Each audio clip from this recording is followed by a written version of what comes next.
Analyse du 17 septembre. Let's fucking go. Bon, là, c'est notre support. Ensuite, on va descendre en 4 heures. Vous marquez notre bloc qu'on a laissé il y a 2 semaines. Ah. C'est ça les deux niveaux à surveiller par rapport à Bitcoin. OB 4 heures. Bon, comme on peut le voir, le marché essaie de combler le gap qu'on a laissé. Il a presque comblé la totalité du gap.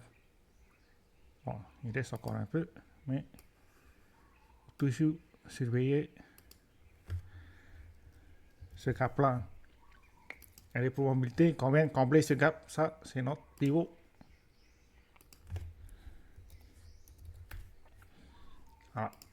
Et là, il y a la liquidité qu'on n'a pas récupérée. Donc, c'est un niveau à surveiller. Liquidité. OK. Ensuite, si on retourne en une heure, là, ici, il y a un gap que le marché n'a toujours pas comblé. Donc, c'est un niveau à surveiller. Ça.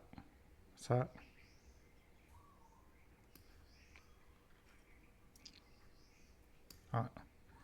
Je vais mettre en jaune pour différencier. Ce qui est en jaune, c'est nos gaps. Et en blanc, là, le bloc. Ensuite, en une heure, je ne sais pas si vous avez vu, mais on avait cet ordre de bloc.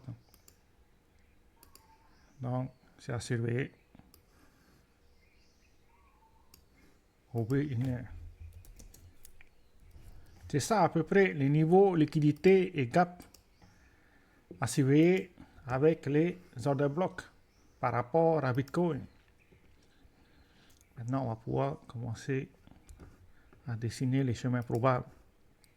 Mais si normalement un order bloc, il devrait tenir. C'est-à-dire que le marché ne devrait pas casser, sinon il y a des probabilités qu'on commence une tendance baissière. Après, il y a toujours des probabilités qu'on comble notre gap, qu'on teste notre pivot avant de commencer, enfin de continuer plutôt notre tendance haussière. La dernière probabilité, c'est on a comblé une partie du gap. Ça devrait suffire pour commencer une consolidation avant de continuer notre tendance haussière et de casser l'ordre bloc qu'on a là ici. Donc c'est ça à peu près les 3 chemins que je vois par rapport à Bitcoin.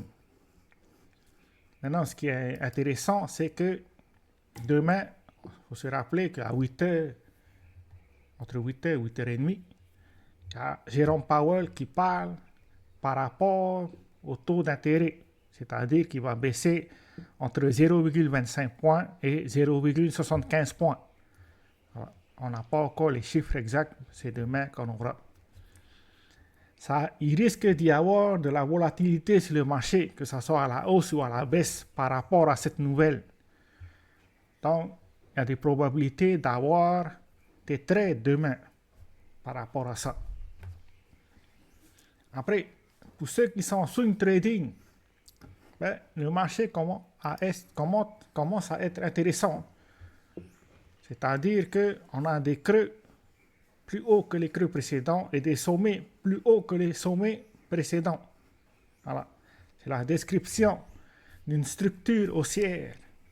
Maintenant, il nous reste à avoir le momentum haussier, c'est-à-dire qu'on continue cette tendance haussière avec des volumes qui confirment cette tendance haussière ou des bougies impulsives qui confirment cette tendance haussière. Voilà. Ceux qui n'arrivent pas à avoir le momentum sans les volumes, s'il y a un indicateur que je conseille, c'est les volumes. Mais ceux qui préfèrent utiliser les bougies, c'est les bougies impulsives. Ça veut dire qu'il y a eu de gros volumes. C'est pour ça que si je conseille des indicateurs, c'est en premier, c'est d'étudier les bougies. Les bougies impulsives comme celle-là avec l'avalement baissier, l'avalement haussier plutôt. Ce sont des indicateurs très importants. Pourquoi c'est important? car il donne le sentiment du marché à l'instant T, c'est-à-dire maintenant.